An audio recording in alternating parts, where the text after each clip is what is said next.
Our girl got looking all pretty and fucking sexy. And then they used her for the background of 2 photos.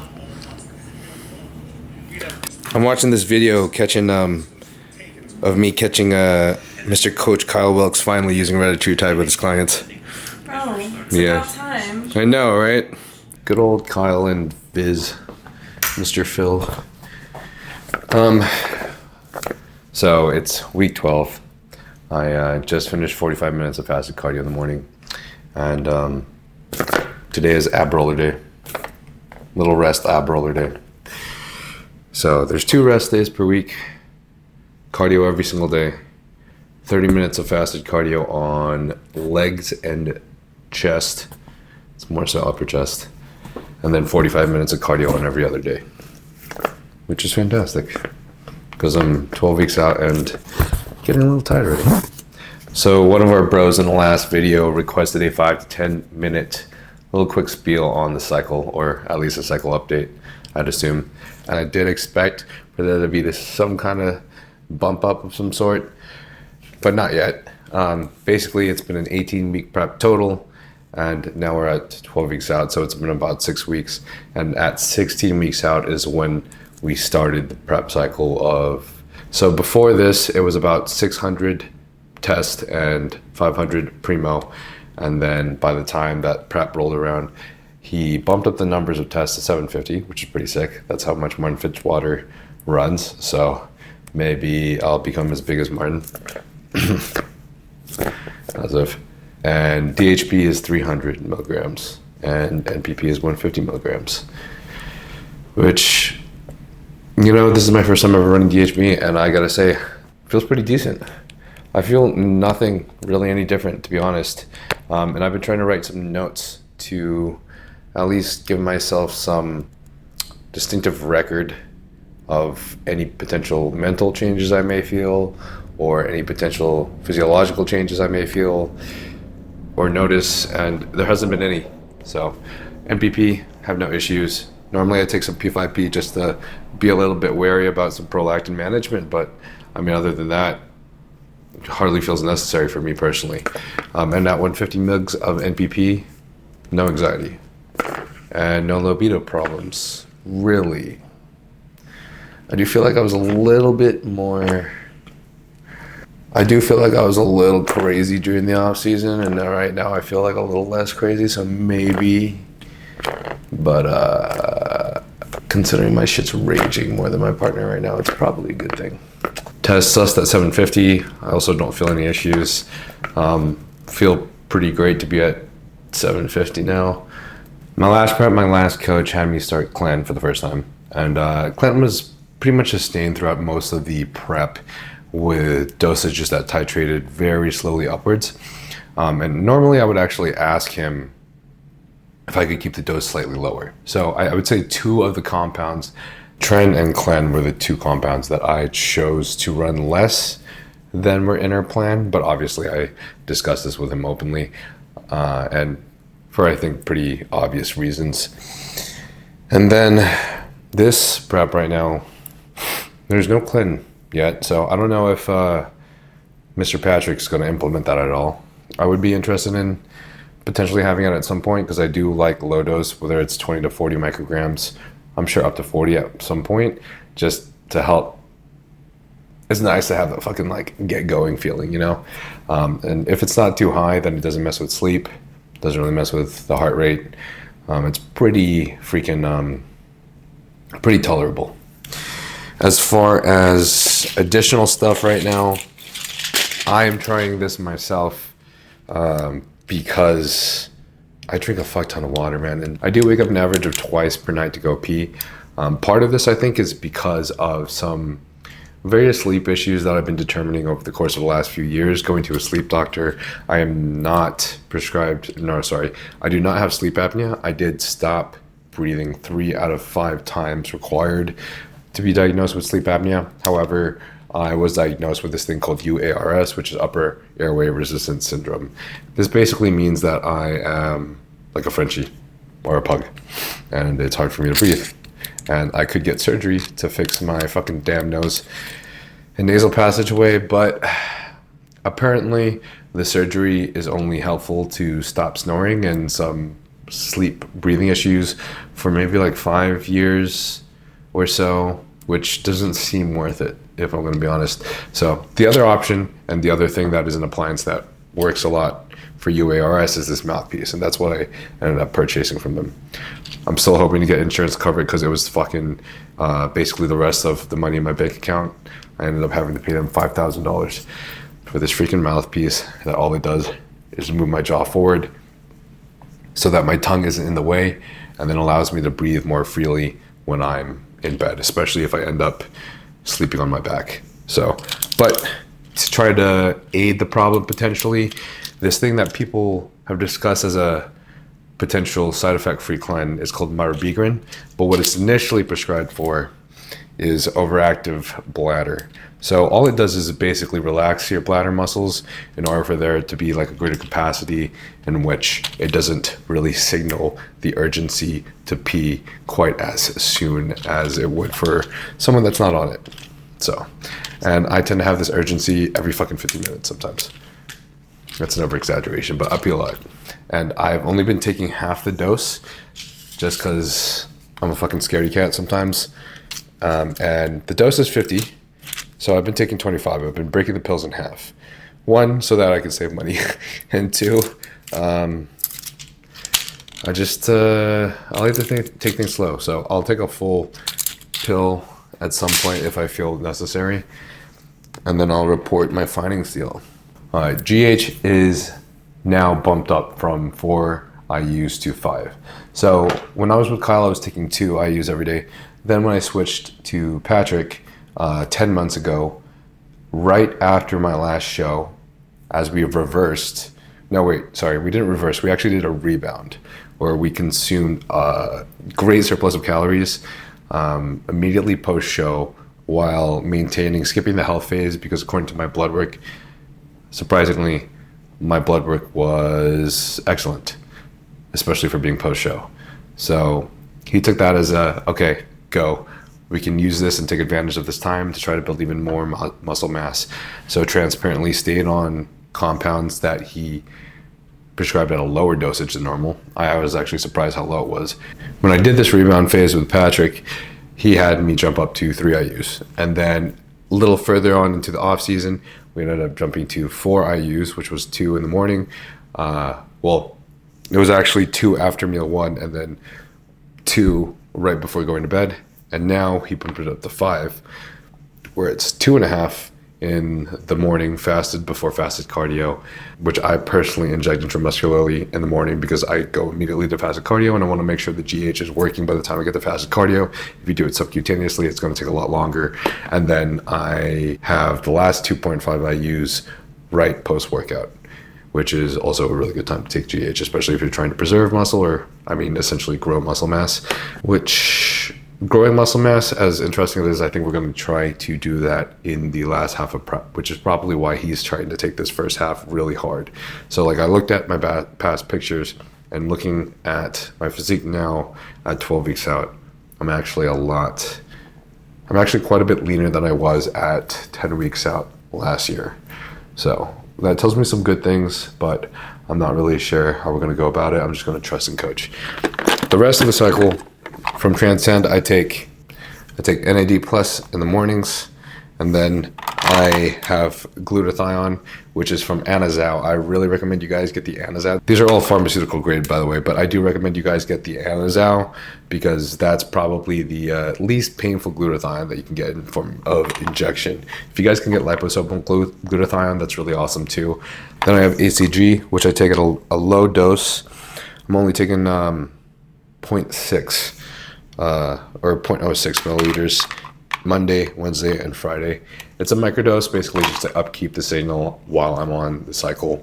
It tends to be a pretty good idea to make it easier to bring back the fertility when you need to. Kind of maintains the fertility at a small rate, like you're still going to have some fucking loads.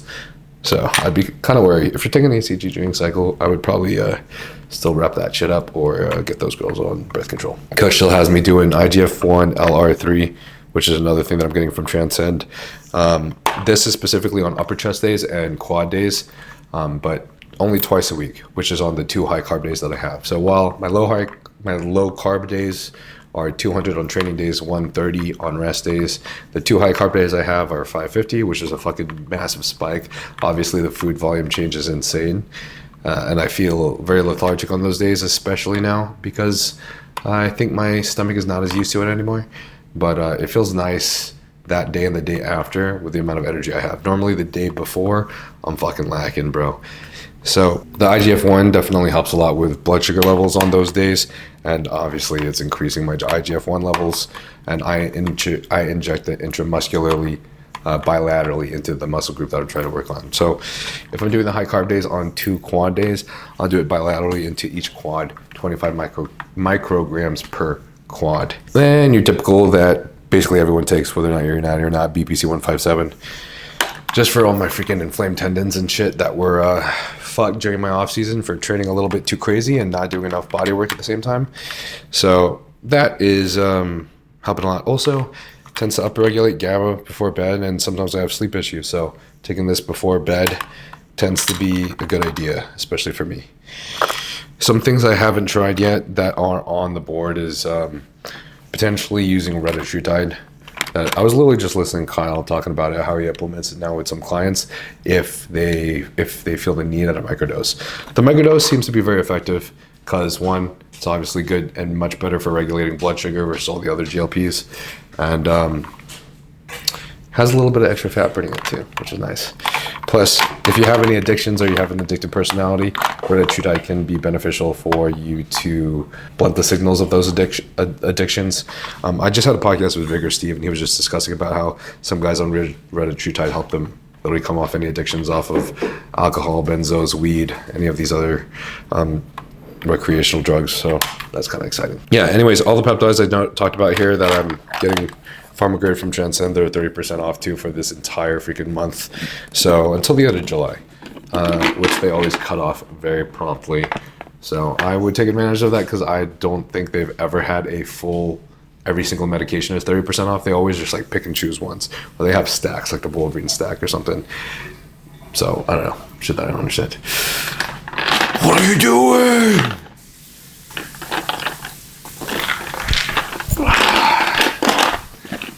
My mistress is making tons of noise right now. Absolutely disrespectful. Tons of noise.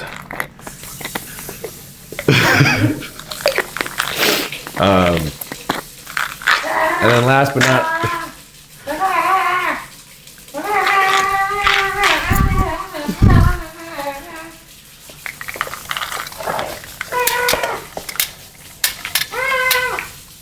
I have like an animal in my house. It's a screaming bug. Lexi and I are thinking about getting a dog. Actually, we've been planning to get a dog for like the last 6 months, low-key. And I've been fighting her because I wanted a Frenchie and she wants a pug. And unfortunately, the woman always wins in the relationship, so we're probably going to get a pug. But pugs are cute, so that's okay. It's fine. Plus, they probably are a little bit less expensive with the amount of fucking surgeries that they cost. So.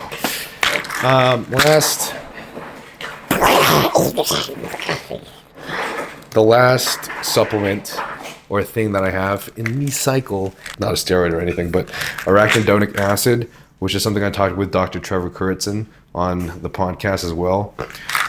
This has a lot of very well-backed, credible science.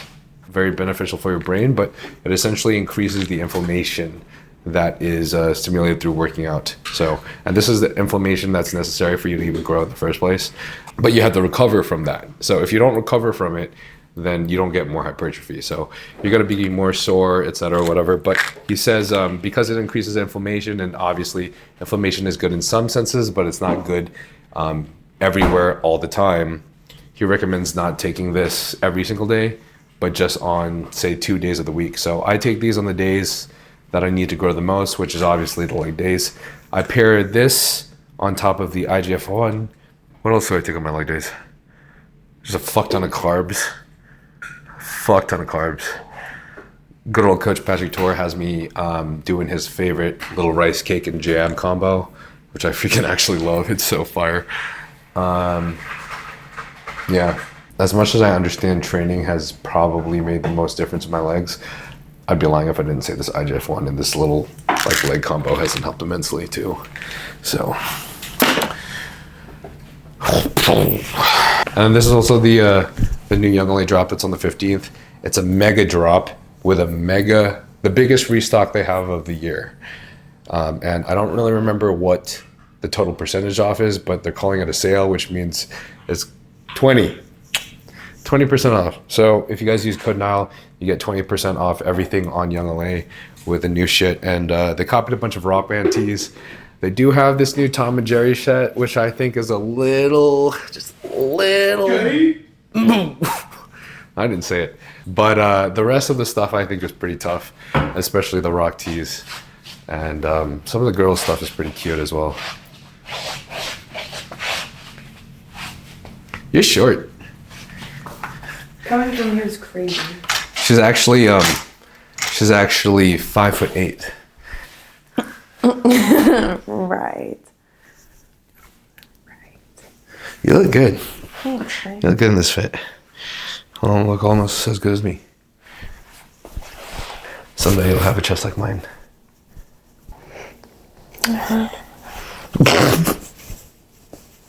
Love Island. Friendship Island. I love my friend. Yeah. I love my prep partner. Dr. Scott Shear sent me some methylene blue products, which are pretty fucking fire. That's another thing I forgot to mention. That shit's fire. Whenever she and I take it, we feel a little less depressed. A little. A little. Keyword a little. But then we look like we blew a Smurf. Someone on my Snapchat thought it was Blue Chew. What's Blue Chew again? We're gonna get flamed. I thought that was what is it called? Viagra or something. But why would it make your mouth blue? I actually have Cialis and Atroche, which is from Transcend, because it's fucking sick. It just melts in your gum and then it gives you the biggest hard-ons. It's fucking great. So great. Yeah. What the fuck? Yes, some users of Blue Chew have reported a bluish tint to their Mouth, tongue, or vision. This is the Anazao glutathione I was telling you about. So I don't know if you can even see those things. Technically, I'm not supposed to show you guys the number, the RX number, or I don't know, maybe it's just not allowed on Instagram. But this is the glutathione injection that's from Anazao, and this shit is like a sting-free one. Because if you guys have ever injected normal glutathione, you guys understand that shit is painful as fuck. The only thing I can compare it to is like L-carnitine, but L-carnitine has more of a pip. Any other injection I've ever done, fucking gear or anything, never hurts nearly as bad, man. It's crazy. So this is a non-sting version. That is probably the least painful glutathione I've ever had. And you should 100% get it wherever you get it. Even if you get it from Transcend or not, you should 100% get that Anazao, because this shit's painful. One more thing I totally forgot to mention. Totally part of the cycle. Totally forgot about it. I'm not the biggest fan of AIs. That's why I like to use things like Primo or Masteron to mitigate the use of AIs. But I feel like the reason Coach is choosing to do this is, one, because I've already taken Primo for basically this entire length of the off season, and so now he's switching compounds. Potentially, maybe I might be responding better to a new compound or something, since I've been on Primo for so long. Why it's not Masteron, I'm not really sure why, but I'm sure Masteron is probably something that we could implement later into the prep, maybe. If we do, it'll probably be something like prop, right? But the AI, instead of Arimidex, I decided to go with Aromacin, just because Aromacin is a lot less harsh, and also it tends to not be as bad in metabolism of cholesterol. So Aromacin at about 6.25 milligrams per day is what I'm doing, and it seems to be able to suppress my estrogen well enough on 750, which is kind of shocking, because I would have really assumed that I needed a much higher dose of Aromacin, but I also inject everything every single day, which significantly decreases how much I'm aromatizing, and basically which is how much estrogen I'm producing from the total 750 milligrams of test. So because there's less estrogen, there's less need for AIs, which means lower doses of Aromacin. We'll see what happens the rest of prep. I'm Not sure where we're going to go from here, but I'll keep you guys updated. I'm just excited to be on this journey with Coach, and you know, I'm still learning every day, and I just want to become the best bodybuilder I can. It's my biggest dream, is to be up there on the Olympus stage with the big guys. And personally, if I'm going to be honest with myself, I feel like I'm still way too small. I feel like I still have a lot of work to do. I may have the shape in some sense or fashion, but there's still some guys up there that have even a crazier shape. And I don't know, I'm going to have to work really fucking hard. Hopefully I can make it there in however many years. But the plan right now is not to question Coach too much, because Mr. Patrick Tour knows what he's doing, and to try to learn as much as I can, and maybe you know, maybe he'll humble me. For the DHB, I did have some concerns at the beginning about running it, because I've never run DHB before. But if I can tell you something that is really fucking embarrassing, and I'm just going to be real with you guys, like, I wouldn't say this because it would embarrass myself, but I totally thought that he was talking about DNP, and I fucking freaked out, and I was like, I don't know if I want to take this, so I think I'm going to start at 100 milligrams. And he's like, bro, the purpose of DNP is to increase the expenditure you have from raising your body heat, from raising your thermogenesis. That's not the point of DHB. DHB is like a compound that's like 3 times stronger than Primo. It's like a Primo that's 3 times stronger than Primo. So it's my fault. It's my mistake. I want to apologize earlier for the bird's nest here. I'm getting a little bit older and blasting tons of gear, so obviously as I grow older I kind of prefer the receding hairline look. And I also don't gel and hairspray my hair every single morning like I did 4 years ago on Instagram. But right now Lexi has made me an amazing Ninja Creamy made out of basically this new huge supplements protein that they finally came out with, because I know you guys remember. Sorry, I'm a little frustrated because I just said this literally a second ago, and I do this 1,000 times where I don't turn on my mic, and then I'm like, I feel like I'm acting the second time, which is just totally BS. But huge isolate is like the protein that I always show you guys that I always drink, and part of the reason I drank this is because their whey just wasn't as good, and now they finally came out with like the best fucking tasting whey, which they got like chocolate brownie, and then they have cookies and cream. But Lexi made me this Ninja Creamy. So part of prep, when I'm starving and I want to eat more, she creates this kind of like protein ice cream that's essentially just made out of Huge's whey protein, which is 25 grams of protein, 5 grams of carbs, 2 grams of fat per serving, and then a little bit of almond milk, and I think maybe some collagen. If you don't want to have chicken breast for at least one meal or something, bro, this shit is gas. Ice cream. Sweet treat. So there's 50 grams of protein, probably 12 to 15 grams of carbs, and then probably 2 plus 2.5 of almond milk for a cup. Probably around 7 grams of fat, maybe. Fire, dude. That's some peak ratios. That's pretty much everything. So if you guys would like to support the boy, you can support us and help me create these videos and help me keep going and help me create content and help me create these podcasts by using code NILE on Yonale and Huge Supplements. And if you guys are interested in 30% off sale with all the peptides from Transcend, they also offer, well, part of what Transcend does, and they've improved it recently because I know they've had some issues with it in the past. It's been their big revamp of their medical advice and coaching process. Basically, they have a bunch of certified pros and Dr. Vena, who basically takes care of these medications for you guys and helps recommend the perfect protocol in accordance to you, what your goals are, and your blood work. So it's honestly phenomenal, and the best thing is they don't discriminate against bodybuilders, which is why I'm here. So the link for that, which with the 30% off sale for Transcend, is in the description below. And I think that's about it. I hope you guys have the greatest fucking day ever. I hope you guys get fucking huge. I hope you guys are getting swole and jacked, whether you're fucking geared the fuck out and blasting your socks off, or you're as natty as it goes, nattier than Alex Eubanks. And I think that whatever you guys do, make sure you put your heart into it, your soul into it, because every day you're going to be improving. And then make sure to be present with the people you love and the people you care about, and with yourself, most of all. And if you guys ever need anything, always reach out. Put a comment below, or reach out to me in the DMs on Instagram. I sift through the DMs every like 3-4 days or so. And if there's anything that you guys would like to see, any other new content that you want to request, then please comment below. Love you guys. Peace.